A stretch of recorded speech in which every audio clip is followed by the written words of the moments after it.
അമ്മാമ്മമാരും ഇപ്പൊ ഇവിടെ ഇല്ലല്ലോ. സുമതിക്ക് എന്നെ അറിയാം.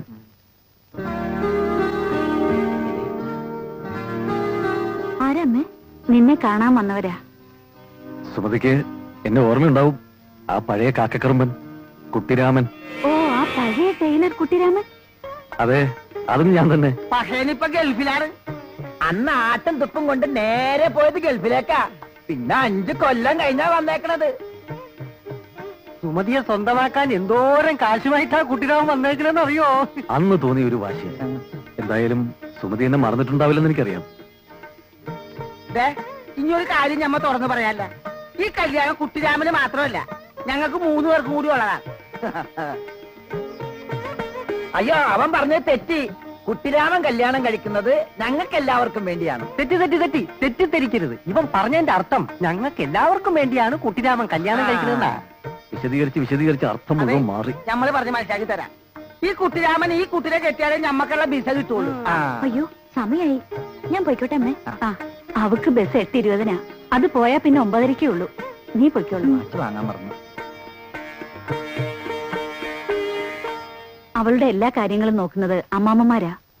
അവരെ വന്ന് കണ്ടാലേ എന്തെങ്കിലും ഒന്ന് പറയാൻ പറ്റുള്ളൂ.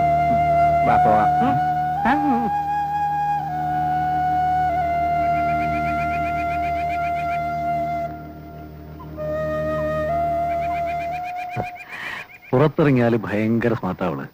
പക്ഷേ തറവാട്ടില് അമ്മാവന്മാരുടെ മുമ്പിൽ വെറും ഒരു പൂച്ചയാ. സമാധാന അക്ഷരം ഉണ്ടില്ല അവള്.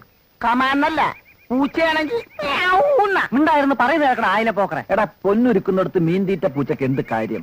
ഒരു കാര്യമില്ല, വെറുതെ ഇങ്ങനെ നോക്കിയിരിക്കല്ല. അപ്പൊ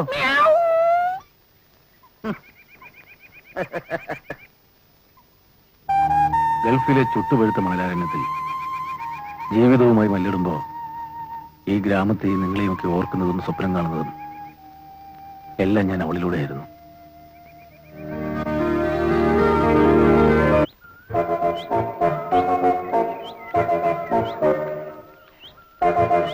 അല്ല സുമതി, പോയിക്കോ.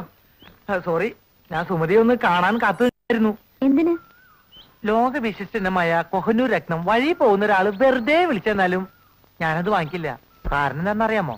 എനിക്കത് ഇഷ്ടമില്ല.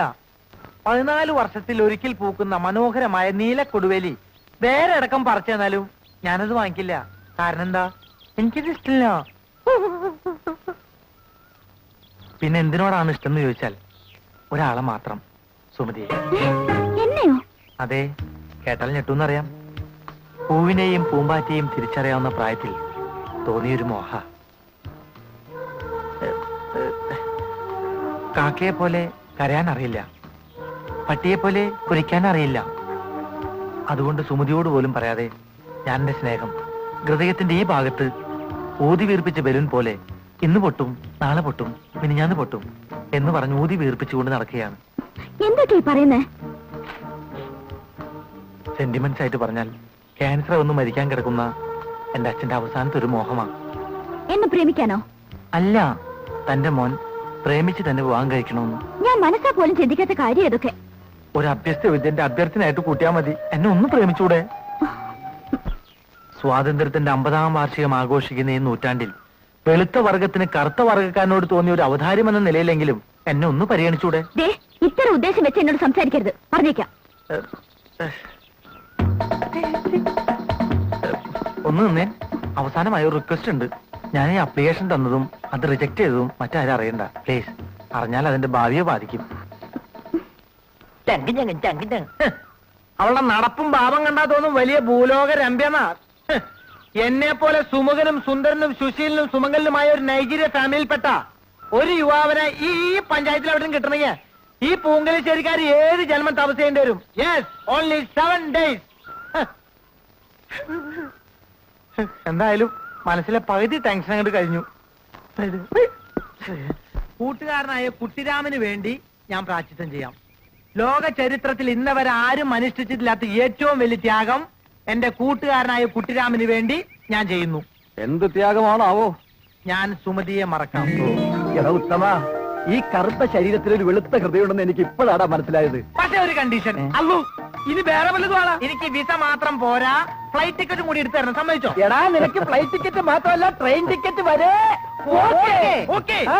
ആറ്റിങ്ങാപ്പറമ്പിലെ ആയിട്ടു. ഒരു ദിനം ആയിട്ടു. മത്തങ്ങ പെണ്ണുമായി പ്രമത്തിലായല്ലോ. ആറ്റിങ്ങാപ്പറമ്പിലെ ഒരു ദിനം മത്തങ്ങ പെണ്ണുമായി പ്രമത്തിലായല്ലോ. ഒത്തിരി കഴിഞ്ഞപ്പോ മത്തങ്ങ പറയണ് പിറ്റിങ്ങയാണെന്റെ മാരനെന്ന്.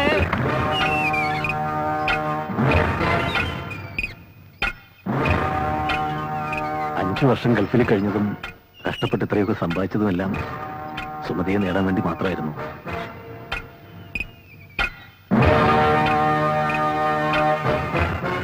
ഞങ്ങൾക്കും മിസ വന്നിട്ടുണ്ട്.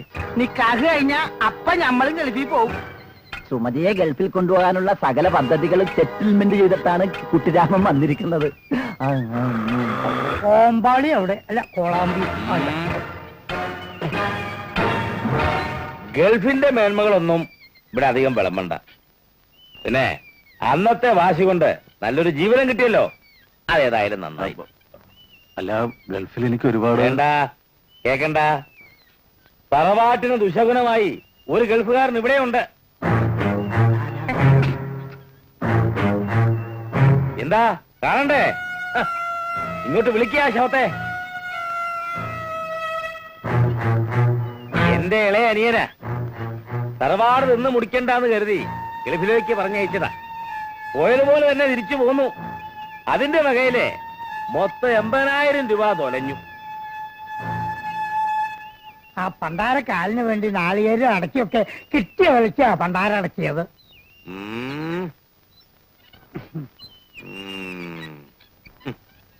അത് പിന്നെ ഗൾഫെന്ന് കേട്ടാൽ ഈ പറമ്പത്തൊട്ട് ആരെയും കേറ്റാറില്ല. ഇതാ വന്നു വന്നു. ആ ദേ വന്നല്ലോ ഗൾഫുകാരൻ. മൊത്തം 6 മാസം ഗൾഫിൽ നിന്നേ പിന്നെ പൊതുവാപ്പം വാങ്ങി നേരെ ഇങ്ങോട്ട് പോന്നു. ശരിയാ, ഗൾഫിൽ നിന്ന് എനിക്ക് മാപ്പ് കിട്ടി, പക്ഷെ കുടുംബത്തിൽ നിന്ന് ഇനിയും മാപ്പ് കിട്ടിയിട്ടില്ല.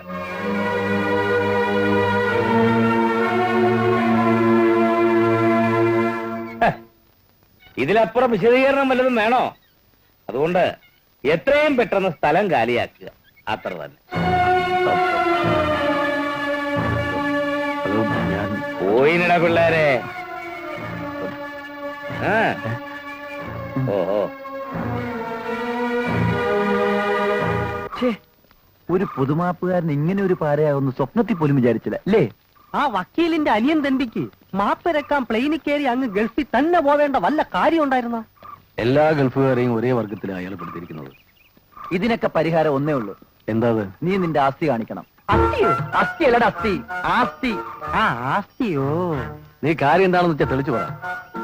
ഈ മണിയൂർ ഗ്രാമത്തിലെ പേരും പെരുമയുള്ള മേലേപ്പാട്ട് കൊട്ടാരത്തിന് നീ വില പറയണം. എന്റെ പടച്ചാമ്പലാണ് മേലെപ്പാട്ട കൊട്ടാരത്തിനാ. അതെ.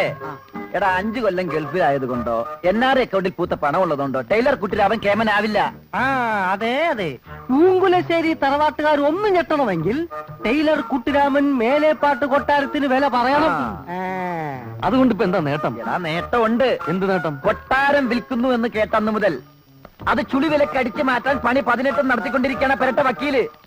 കൊട്ടാരത്തിന് നീ വില പറഞ്ഞു എന്ന് കേട്ടാൽ ആ വക്കീലിന്റെ മുമ്പിൽ നീ കുട്ടിരാമനല്ല, വലിയ രാമനാ. അതെ അതെ അതെ, ഈ വാർത്ത കേട്ട് മണിയൂർ ഗ്രാമം ഞെട്ടണം. അസൂയാലിക്കളുടെ തലമണ്ടകൾ പടപടപടപടേന്ന് പൊട്ടിത്തെറിക്കണം. ഏയ്, വാ.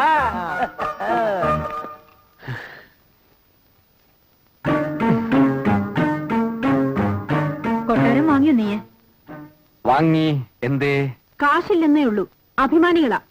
അളിയന്മാരോടുകൂടി ആലോചിച്ചിട്ട് പോരായിരുന്നു എല്ലാം. ആലോചിക്കാൻ പറ്റിയ അളിയന്മാര്. എന്റെ പൊന്ന് ചേച്ചിമാര്, ഇതും എട്ടിപ്പറ്റ പൊട്ടന്റെ പൊട്ടത്തരാന്നങ്ങ് കൂട്ടിയാ മതി. പക്ഷേ ഇപ്പൊ ഞങ്ങളാ പൊട്ടന്മാരായത്. അതെ, ആനപ്പൊട്ടന്മാര്. മനസ്സിലായില്ല? പൊന്നാങ്ങളെ വന്നാൽ ഞങ്ങളുടെ ഭാവിയിൽ മൊത്തം പൊന്നു പൂശുവെന്നാ പൊന്നു പെങ്ങന്മാര് പറഞ്ഞത്. എന്നിട്ട് ഇപ്പൊ എന്തായി? കോഴിക്ക് മുല വരുമെന്ന് പറഞ്ഞ പോലെ പൊന്നും പണവും ഒന്നും വാങ്ങിയിട്ടല്ല നിന്റെ പെങ്ങന്മാരെ ഞങ്ങൾ കെട്ടിയെടുത്തത്. അത് സൗന്ദര്യം കണ്ട് മോഹിച്ചു പോയി. ആ ഒരു വീക്ക്നെസ് മാത്രമേ ഉള്ളൂ. ആകാശത്തും ഭൂമിയിലും ഉറക്കാത്തൊരു തൊഴിൽ, തുച്ഛമായ ഒരു ശമ്പളം. പക്ഷേ പെങ്ങളെ അങ്ങനല്ല നോക്കിയിരിക്കുന്നത്. കണ്ടില്ലേ, തിന്നു കൊഴുത്ത് സിൻഡെക്സ് ടാങ്ക് പോലെ ഇരിക്കുന്നത്.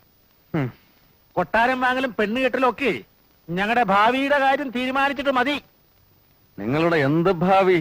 എനിക്കൊരു ബിസിനസ്, മക്കളുടെ പേര് ഓരോ ഫിക്സഡ്. എന്റെ വീട് പണി, മക്കളുടെ പേര് ഫിക്സഡ് വേണ്ട. എന്തായാലും ശരി, എന്റെ കല്യാണം കഴിയാതെ ഇതൊന്നും നടക്കത്തില്ല. കല്യാണം കഴിഞ്ഞാൽ ഇത് ഒട്ടും നടക്കത്തില്ല. ഞങ്ങൾക്കും അണിയാം.